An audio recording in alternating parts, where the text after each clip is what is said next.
Eto mga idol, Cuadro Alas may panibagong banat. So yan nga po ang ating pag-uusapan.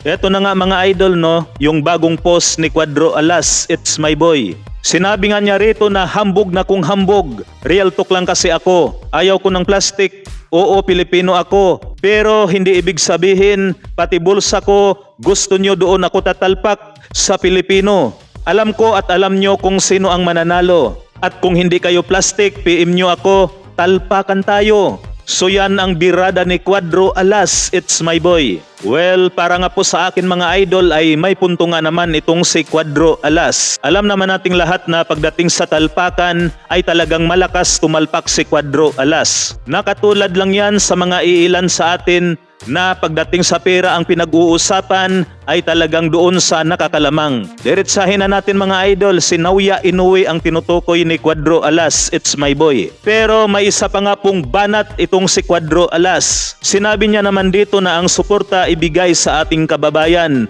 Ang pusta, ibang usapan na yan.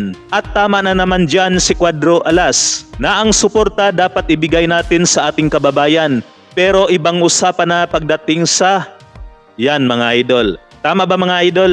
Ngayon, maaari nyo nang ikomento ang inyong opinion sa ibaba. So ayan lamang mga idol, hanggang dito na lang. Maraming salamat po.